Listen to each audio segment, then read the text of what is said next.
Hi, my name is Nate Lamallo, and I am currently finishing up my second year in the Middle Years Elementary Education program at the University of Regina. I am from a very small town in the southeast corner of Saskatchewan that nobody has ever heard of.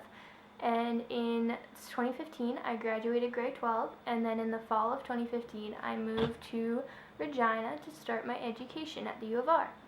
And so far, I have taken many courses in education that all have to do with other issues and topics concerning education. And in ECS, or Education Core Studies 210, the main focus is curriculum. So this is my journey through ECS 210. At first, I thought that curriculum was just a mandated document created by the government that differed throughout the provinces. I also believed that teachers had to follow the curriculum when teaching the specific subjects word by word. I was a little bit familiar with the curriculum prior to this class because we've had to use it in KHS 139 and ECS 110 and 100. Throughout ECS 210, I have learned that the curriculum contains so much more than it really shows. This class has allowed me to open my eyes to different perspectives and beliefs that revolve around curriculum. I've had the opportunities to look deeper into the curriculum online and find out that the social curriculum hasn't been updated since I was in grade 6, which was in 2009. And I also found out that the grade 7 curriculum for science hasn't been updated since 2009 either. So it really opened my eyes to see just how outdated some of these curriculum documents are. One concept that has really impacted me throughout the course of ECS 210 is the idea of curriculum theorists. Before this class, I had never really looked into or have even heard of specific curriculum theorists. I knew that curriculum was developed and created by someone based on what they needed to be taught. I also understood that people base their own teaching methods off of somebody else, but I never knew the who behind the Wizard of Oz curtain of curriculum.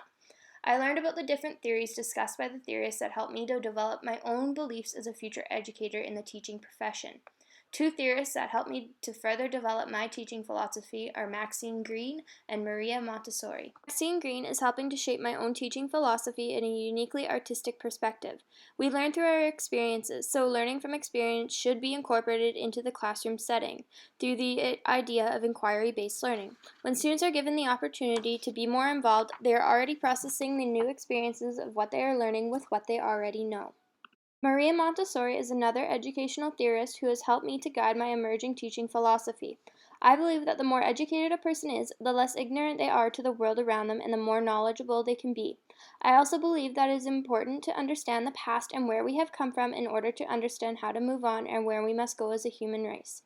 I also believe that children are their own persons, no matter how small they may be. They are full of life, curiosity, and imaginations, and they should be encouraged to be who they want to be and not to be disciplined into what their parents wish them to be. I believe that it is important to teach treaty education in schools throughout Saskatchewan because it is in the curriculum from kindergarten until grade 12, so we as a teacher have to teach it. However, many teachers decide to not teach it because they say they don't know enough about it or that they are not comfortable teaching it. I think this is a very poor excuse not to teach treaty ed because it is our jobs as teachers to be educated about what we are to teach. Sometimes situations may be uncomfortable, but as people, we grow from this and learn through our experiences. I believe it's also important to teach treaty ed because it is a part of Canada's history. It's not only in the past, but it is in the present and is an ever-growing topic in our everyday lives as we are all treaty people. ECS 210 as a place has helped to shape me as a future educator in the teaching profession. My own schooling experiences come from a very rural area in southeastern Saskatchewan. Throughout my years in elementary school and high school, we learned very little about the First Nations and Métis people culture. In our small high school, we were only ever offered the courses with credits that were necessary to graduate with. If you didn't want to take Chem 30, Bio 30, or History 30, you had to take a spare. No other class was offered in its place. Oh, you want to take instructional phys ed 20 or 30? Too bad. Phys ed classes are not offered after you complete Wellness 10.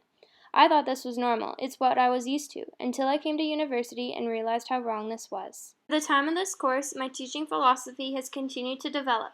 In the one reading, titled Curriculum Policy and the Politics of What Should Be Learned in Schools by Ben Levin, he mentions to what degree students should be studying music or physical education. And I am a very strong believer in movement education because throughout my grade 11 and 12 years in high school, we were not given the opportunity to take instructional phys ed 20 or 30. There were many students in my grade that were very frustrated with this since we had a very energetic, busy, and loud class. I believe that physical education is important in the curriculum for all grades, and it should be offered and provided in all schools. I still have a few questions and fears that I have as a future teacher. I'm still curious to know how to develop ways of assessments for students. I feel this is something that I will learn through experience and practice, but it would really be nice to know ahead of time, just in case. I'm also fearful that parents will be so set in stone and in the old ways of teaching that they will not appreciate or respect my own teaching methods and beliefs. To finish off my story, I will end with a quote that relates to the theme of common sense. What wisdom can you find that is greater than kindness? Jean-Jacques Rousseau.